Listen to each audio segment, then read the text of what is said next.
C'est une unité historique, cette conférence de presse, pour l'élaboration de la plateforme sur la base des propositions donc des élus.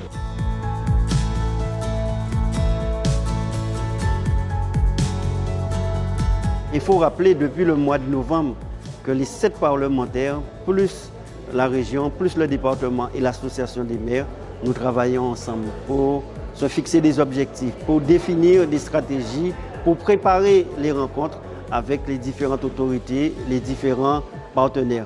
Depuis plusieurs mois, la région, le département et les parlementaires ont toujours dit qu'ils étaient disposés à répondre au travers des propositions et qu'ils avaient des propositions qu'ils pouvaient mettre sur la table, mais qu'il fallait, au-delà du contrat de convergence, au-delà du plan de relance, peut-être fixer des priorités par rapport aux difficultés des Guadeloupéens. Notamment sur les questions de l'eau, mais c'est sortir un peu, je veux dire, de ce qu'on a l'habitude de faire par rapport à l'État, de passer vraiment à une attitude partenariale pour que nous puissions avancer sur les dispositifs que nous avons annoncés aujourd'hui. La santé est primordiale pour le développement d'un territoire, puisque nous savons que à partir d'un système de santé organisé, c'est du développement. Et pour qu'il y ait du développement et un système organisé, il faut ce qu'on appelle des investissements en santé. Et c'est tout le combat que nous devons mener. Ceci étant, ce n'est pas exhaustif, il y a encore d'autres champs à investiguer.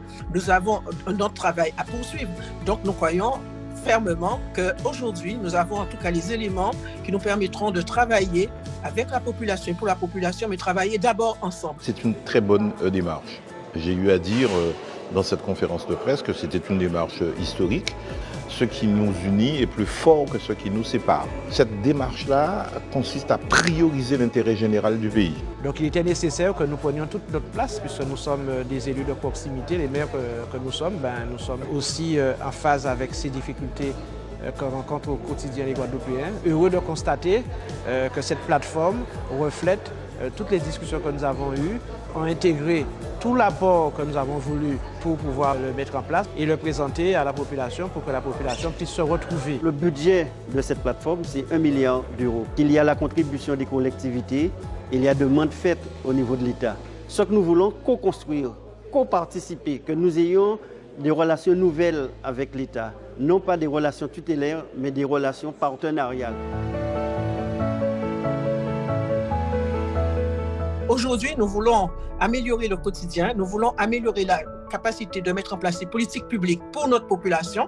Et très souvent, la population a regretté que les élus ne se mettent pas ensemble pour travailler. Aujourd'hui, nous faisons la belle démonstration de le faire. On est bienveillant, on est relativement humble sur ce que nous faisons. Il y a des imperfections, mais je sais aussi retenir qu'il y a de la qualité. C'est du bon job. Changer le regard vis-à-vis de l'outre-mer, mais que nous-mêmes nous en soyons conscients, que nous soyons dans un état d'esprit, que les élus guadeloupéens, mobilisés mais unis en toute communion et qui nous permet d'être beaucoup plus cohérents, beaucoup plus efficaces et par la suite, avec l'État, pouvoir mettre en place de véritables politiques publiques. Et nous sommes vraiment dans cette démarche, penser Guadeloupe, agir Guadeloupe.